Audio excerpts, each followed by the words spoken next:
নেহারি খেতে যারা পছন্দ করেন কিন্তু বাড়িতে একদমই রান্না করতে পারেন না, এই কারণে খেতে পারেন না, আজকের এই ভিডিওটি তাদের জন্য খুবই সহজ উপায়ে।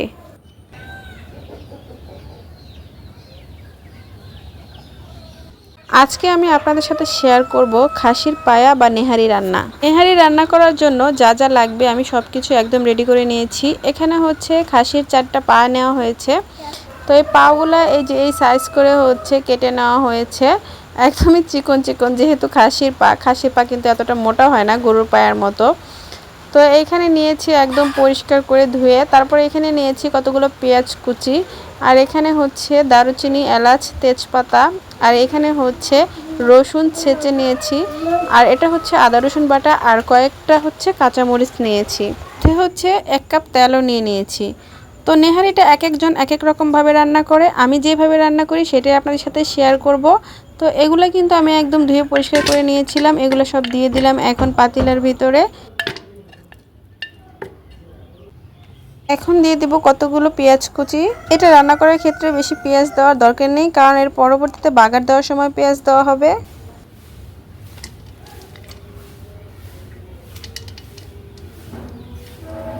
এখন দিয়ে দেব এলাচ, দারচিনি আর তেজপাতা। এখানে হচ্ছে আদা রসুন জিরা একসাথে মিক্সড করা, এখন এগুলো দিয়ে দিব। এবার হচ্ছে আমি এখানে লবণ অ্যাড করব, তবে বেশি পরিমাণে দিলাম না, অল্পই দিলাম। পরবর্তীতে হচ্ছে লবণের টেস্টটা করে তারপরে দেওয়া হবে। আর এখন দেব হচ্ছে অল্প পরিমাণে, খুবই অল্প পরিমাণে হলুদ গুঁড়ো আর হচ্ছে লবণের গুঁড়ো, বেশি দেওয়া যাবে না, কারণ নেহারির কিন্তু কালার বেশি হয় না, একটু সাদা সাদাই থাকে, এই কারণে একদমই অল্প অল্প দিলাম। আর এখন দিয়ে দিব কতগুলো ছেঁচে নেওয়া রসুন, আর হচ্ছে দিয়ে দিব অল্প একটু তেল, যেহেতু পরবর্তীতে বাগার দিব, তো এখন তেলটা বেশি দিলাম না, অল্প দিলাম, প্রচুর পরিমাণে তেল উঠবে। এখন আমি এই সবগুলো উপকরণ হাত দিয়ে ভালোভাবে মেখে নিব।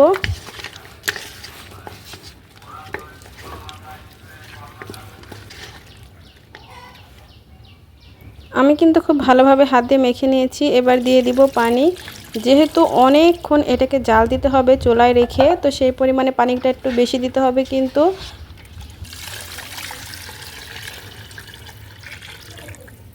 তো এখানে হচ্ছে কতগুলো এই যে আস্ত কাঁচামরিচ দিয়ে দিলাম, কিন্তু মুখটা আমি একটু একটু করে ফেলে দিয়েছি যাতে ঝালটা বের হয়।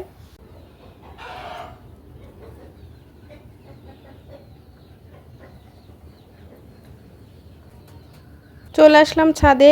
এই সারাক্ষণে বৃষ্টি হচ্ছে, একটু বৃষ্টি হচ্ছে, রোদ আসছে, আবার বৃষ্টি হচ্ছে, এই কারণে আমি আজকে নিচ থেকে সবকিছু মাখিয়ে তারপরেই তো চলে আসলাম হচ্ছে উপরে। দেখলাম একটু রোদ আসছে, এই কারণে উপরে বসাই দিলাম। রান্নাটা নিচেই করতে চেয়েছিলাম, যখন দেখলাম রোদ উঠছে তো ভাবলাম যাই, তো এই কারণে উপরে আসলাম।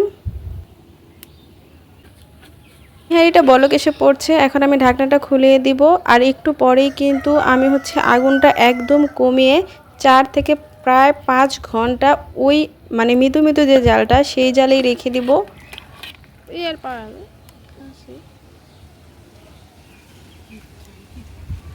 কিন্তু আধা ঘন্টা পর পর হচ্ছে আমি বারবার নাড়াচাড়া দিয়ে যাচ্ছিলাম।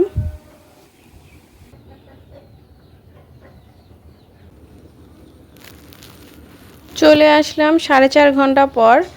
তো দেখেন জাল হতে হতে অনেক অংশে কিন্তু কমে গেছে, আর যেহেতু মৃদু জাল ছিল ভিতরে সব কিছু কিন্তু সিদ্ধ হয়ে গেছে। আগের দিনে কিন্তু এই নেহারিটা 2 থেকে 3 দিন জাল দিত, তারপরে হচ্ছে বাগার দিত, সাথে রুটি বানিয়ে খেত। আর এখন কিন্তু মানুষ একদিনে জাল দিয়ে একদিনে বাগার দিয়ে খেয়ে ফেলে। তো আমার নেহারিটা কিন্তু তো হয়ে গেছে, পানি অনেকটাই শুকিয়ে আসছে, আর এটা কিন্তু ঝোলঝুলি খায়, এতটা আঠালো খায় না। তো আমি নামিয়ে নিলাম। আর এখন হচ্ছে আমি কড়াইটা বসিয়ে দিব বাগার দেওয়ার জন্য। দিয়ে দিলাম তেল। তেলটা আমার গরম হয়ে গেছে, এখন দিয়ে দিলাম একটা এলাচ, তেজপাতা আর দারুচিনি। যেহেতু আমি যখন বসিয়েছিলাম সেখানেও কিন্তু এলাচ, তেজপাতা, দারুচিনি দিয়েছি, তাই এখন একটা করে দিলাম। বেশি গ্রান চলে আসলে কিন্তু আবার খাওয়া যাবে না। কিছুটা দিয়ে দিলাম রসুন কুচি, যেগুলো আমি পাটায় আগেই ছেঁচে নিয়েছিলাম। আর এখন দিয়ে দিব হচ্ছে কতগুলো পেঁয়াজ কুচি। তারপরে এটাকে আমি লাল লাল করে ভাজা ভাজা করে নেব। তো কে কীভাবে রান্না করেন অবশ্যই কিন্তু জানাবেন, আমার রান্নাটা আপনাদের কাছে কেমন লাগলো সেটাও জানাবেন। এই তো পেঁয়াজটা কিন্তু লাল লাল হয়ে গেছে, এখন আমি হচ্ছে নিহারিটা এটার মধ্যে ঢেলে দিব। বড় পাতিলায় আসলে বসানোর কারণ হচ্ছে এটা অনেকক্ষণ জাল হবে, যাতে করে উতলিয়ে না পড়ে যায়। এই কারণে আমি এতটুকু জিনিস এত বড় পাতিলায় দিয়েছি। এতে করে খুব ভালোভাবে জাল হয়েছে এবং উতলানোরও মানে ঝামেলা ছিল না। তো এই তো হয়ে গেল। আমি কিন্তু এখন বড় কাশলে নামিয়ে নেব।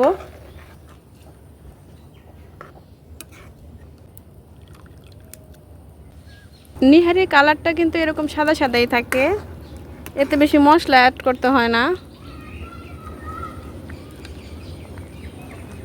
তো মাশাআল্লাহ দেখেন আমার কালারটা খুবই সুন্দর আসছে, কারণ এটার কালারটা এরকমই হয়।